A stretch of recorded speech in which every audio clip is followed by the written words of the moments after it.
Sciences, University of Bremen, Germany, and then visiting fellow at Tianjin University of Finance and Economics, Tianjin, China in 2008 and 2013. Then visiting senior research economist at ILO headquarters in Geneva.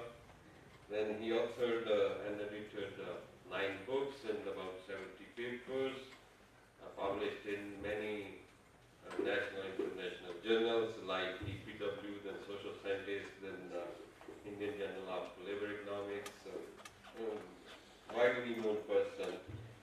So he is also associated with many institutions. He is member of many committees and executive bodies, governing bodies, as Center for Development Studies, Trivandrum, then Government of Tripura, then B.V. Giri National Institute of Labor, you can say only Noida. So he is very well-known scholar in this field. Then we have with us Professor B. Upadhyay from IIT Delhi. Professor Upadhyay has been at IIT Delhi for the last 30 years. So he was head of the Department of Humanities and Social Sciences from 2003 to 6. Before IIT Delhi, he has taught at 3 Canadian universities, McMaster University, then University of New Brunswick, and University of PEI. So then after that, he also taught at IIT Kanpur, then University of Rajasthan. You can say have experience of many institutions with him. So he works in the area of development economics and Indian economic and political economy. So he has published about 100 articles in reputed national and international journals. He also authored and edited 10 books. So he was president of International Conference on Productivity and Quality Research in 2005. Most significantly, you can say, he is very active in the Indian Political Economy Association.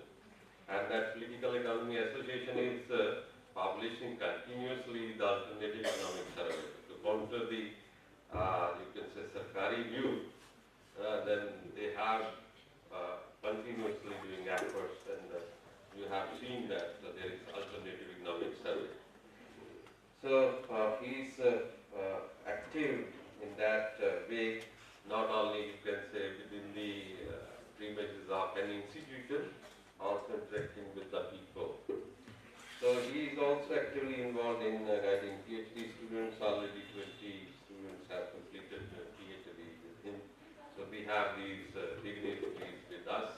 So now I request Professor B. Upadhyay to share his views as guest of honor at this moment.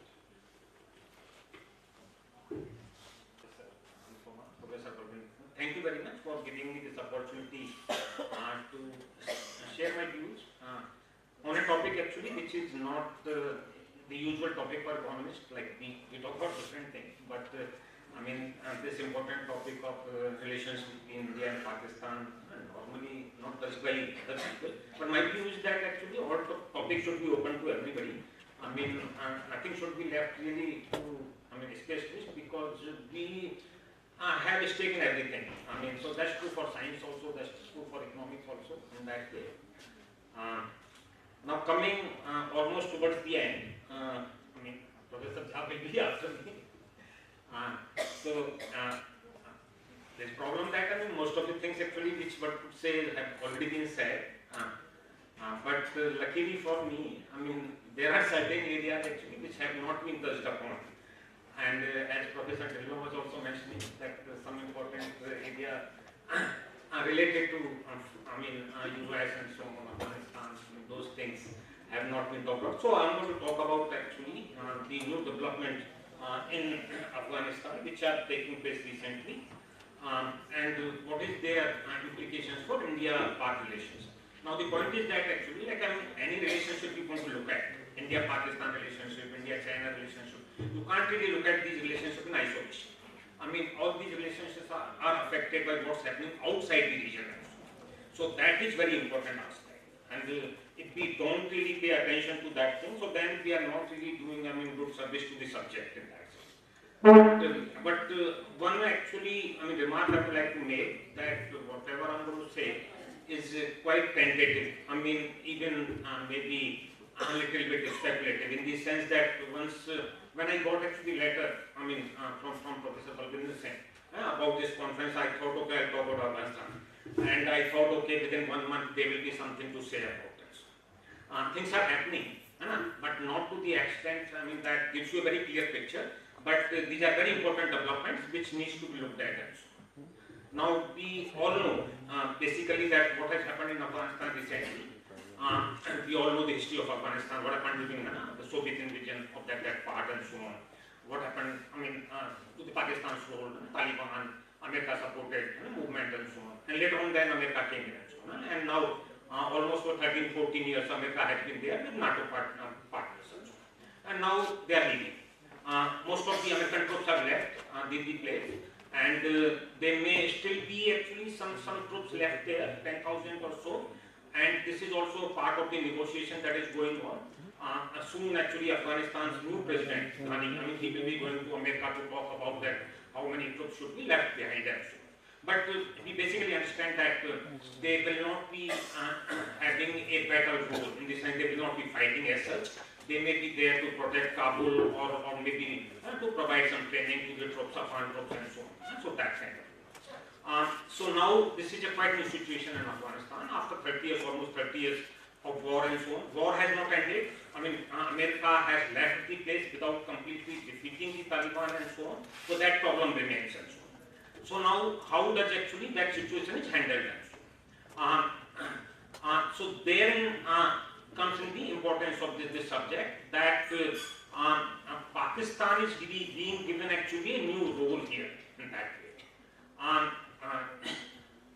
We know that there are a lot of changes. My presentation will be actually 12 minutes. I will give more time to Professor Praveen. So there are a lot of changes inside Pakistan which are taking place recently. Like we all know what happened in the school, Peshawar school and so on. And after that, army's position has become much more important compared to the civilian government. But I mean, this may be only an excuse actually. I mean, Pakistani army is slowly taking over the reins of power, and civilian government may be in agreement with that. So, although there is no formal coup in that way, but it's almost like it. I mean, even the foreign relations are being handled by Pakistani army instead of the civilian government, which is sort of, I mean, whose task it is to do that. Recently, actually, like I mean, there was a visit by the new Pakistani General Raheel Sharif, who went to Afghanistan, and he was given a welcome which is due only for a head of state. I mean, something like that happened that the Afghanistani president came to receive him on the airport and so on. So that kind of importance. So Pakistan is getting more and more involved in Afghanistan's affairs. In many ways, I mean, Pakistan had started providing training to the Afghanistani officers, army officers and so on. This was the task actually which India was performing earlier and so on. So now, I mean, the responsibility of managing the situation of Afghanistan is being given to the Pakistan. So in that sense, broadly we can say that Pakistan got a new job as a policeman, which is they got to handle how the situation develops in Afghanistan. It's very important actually from the West perspective, in the sense that in the whole region, if you start actually from Afghanistan to all the way to Egypt and Libya, there is a complete, I mean, almost united war zone, and regular war is being fought there in many countries, like in Syria and Iraq, very seriously and so on. And we know that in Syria right now, there are more than actually 1,000 factions which are fighting there. So nobody really knows who is fighting who and so on, that kind of thing. And similarly, the situation in Iraq is also like that. ISIS, I mean, the new force about which actually nobody knew about 1 or 2 years ago, but now they are such a big force actually, so everybody is sort of uniting. All Europe, America, Saudi Arabia, everybody, even Iran. So they are combining to fight those forces. So now, I mean, so far Afghanistan situation was different. I mean, the fighting forces were basically Taliban and sometimes helped by Al-Qaeda and so on. But ISIS is quite different. We all know that. This is a different kind of organization. So West is very much worried actually that how to limit the influence of this war going to Afghanistan side. I mean, so far Taliban is there, but suppose tomorrow ISIS comes in there. So then how would they manage? Now this is the responsibility actually which is being given to the Pakistan to handle. So what is Pakistan trying to do? Then recently, now actually as I said, okay, these are tentative kind of things and so on, because relying on the information on the subject actually which is only 1 or 2 or 3 days old and so on. So like that. So recently actually Pakistan is trying to organize meeting of Taliban so that they convince them that they should have talk with Afghanistani government. Now remember actually, some time ago India was given a lot of importance in Afghanistan mission when American actually occupation was there and so on. So Pakistan was sidelined and a lot of this training and a lot of these things actually were being done by India. But now all of a sudden India is being sidelined and the role is being assigned to Pakistan. So Pakistan is trying to organize meeting of Taliban. There is a problem that Taliban actually has sections. There are people belonging to Afghanistan Taliban. A lot of them actually live in Pakistan, and they are kind of the political people. But they are Afghanistani Taliban who are in the field, who are fighting forces. So they are factions. So they are actually Pakistan trying to bring them together. And recently, it was also reported that even Chinese actually were involved in this negotiation. Now think of it. I mean that India is sidelined, China is being brought in, Pakistan is given the responsibility. So in that sense actually, Pakistan attention is changing now towards West, towards Middle East. So Pakistan may be joining actually Middle East in that sense. Its whole attention up to now has been on the eastern side, Indian side, but in the new role, they will be given the responsibility of managing this affair in the western side. So in that sense actually, the comment that was made by Jammu Kashmir Chief Minister that Pakistan did not try to disrupt Indian elections, JK elections, may have some truth in it. If suppose Pakistan really cannot face 3 problems at the same time. One problem in Afghanistan, one problem inside Pakistan, and one problem related to India and Jammu Kashmir. So they will have to choose. If they want to actually focus on Afghanistan, so then Kashmir attention will be diluted. So even BJP might know it. And what I am saying, trying to say that BJP is not objecting, even by, this attempt by Pakistan to bring in China. So nobody is objecting to that.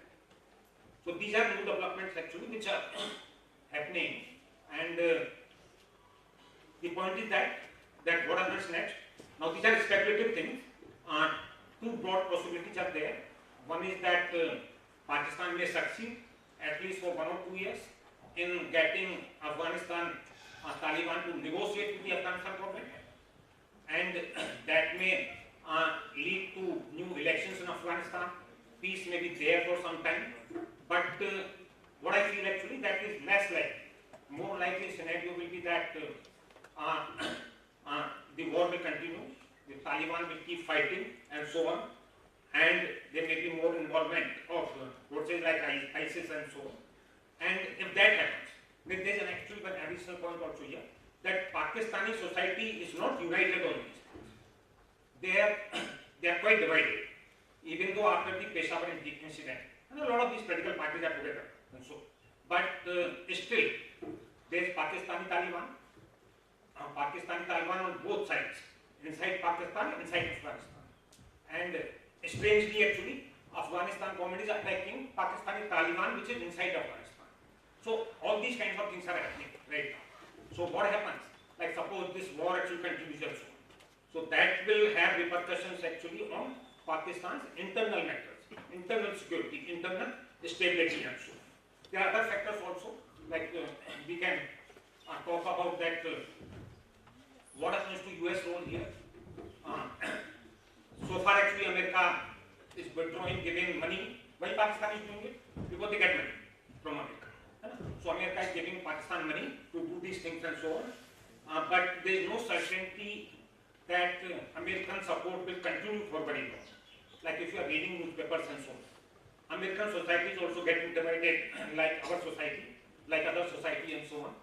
Three, indicators like we can look at. One is that recently actually the mayor of New York, which is a famous politician in India, he said that American president does not love America. The kind of debate actually we hear and so on. And the question of nationalist, who's nationalist, what anti-nationalist, and that kind of thing and so on. Recently, there was a visit by Israel Prime Minister, and this was without involvement of White House.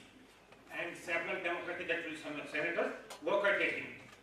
Similarly, even much more actually dangerous in the sense that 43 senators have written to Iran that don't negotiate the nuclear deal. We are here, we will see that the deal is not appreciated or whatever, or honored later on and so. Now, actually one newspaper in America wrote that these are traitors. So look at the language, kind of language. Like BP talk about anti-national, national here and so on.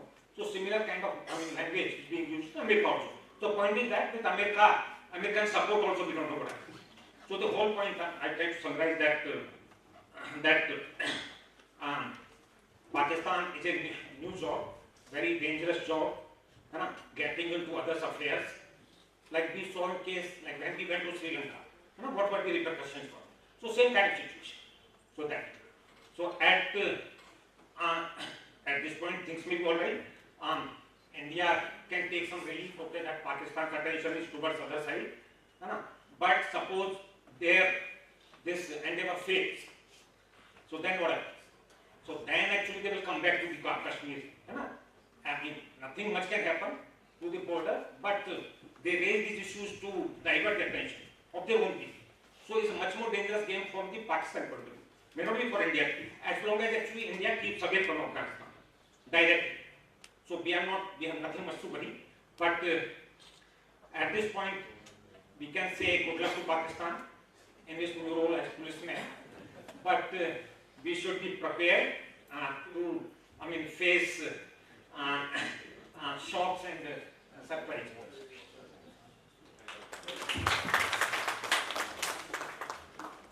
Thank you, Dr. Let me express my gratitude to the university in general and in particular Professor Balwinder Singh Tiwana for having me here. It is indeed a privilege and a pleasure to be here. As regards the responsibility given to me, I thought about it and I thought finally that I should do what I know a little bit instead of venturing into an area about which I know almost nothing in terms of the political, the social, the cultural dimensions of conflict, peace, how to manage them. We have heard a great deal. Full of today, when I was listening to various presentations, there was a wealth of information and wealth of analysis in terms of how to address many of these issues. And finally, the lecture by Professor Upadhyay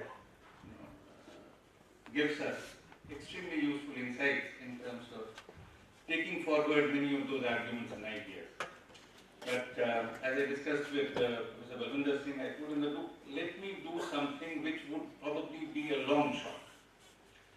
Because I do believe that at the end of the day, the overall economic architecture which we have in our regions, in our countries, in the global economy is extremely foundational in terms of understanding the issues that are being debated directly, in terms of addressing the issues which are on the front burner right now.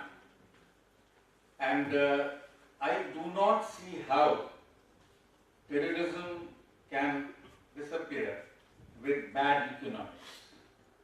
I do not see how conflicts can be minimized with the kind of economic architecture in terms of macroeconomic policy regimes domestically and globally have not only become ascendant but seem to be all powerful. Hence, I am trying to draw your attention to something which, as I said right at the outset, might seem like a long shot.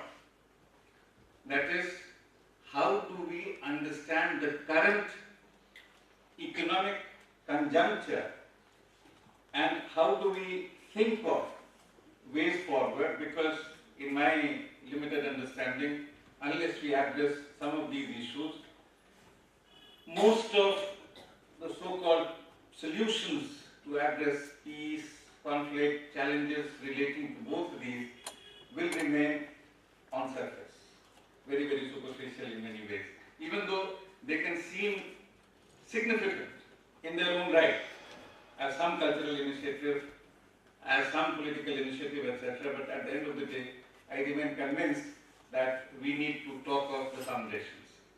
Now, if we talk of the foundations, as I've already hinted, what is it that we are talking about? We are talking about a macroeconomic regime which is fundamentally different. It is a regime which can give you some growth, but no well-being. It's a regime which can lead to extremely amazing outcomes for 1% of the population or very thin layers in different economies and different societies, but certainly not to significant and decent employment opportunities for the masses in general. So I would like to draw your attention to some of these things and how do we then try and connect what lies ahead. Now, if I want to summarize the history of capitalism, how economists, political scientists, cultural theorists, sociologists, etc. think about it, I find it useful to put it into three broad paradigms. Now, this is an exercise at the highest level of generality. When we think of what capitalism as a system is, as I said, three broad frameworks, and within each one of these, you have a number of specific arguments, specific challenges to understand how things happen, evolve, etc. But I find this useful, the three broad architecture that I am talking about. One is, which comes from mainstream social sciences, which by and large claim that capitalism is best handled by the logic of the market. Leave things to the market, and market will give you the best because it knows the best.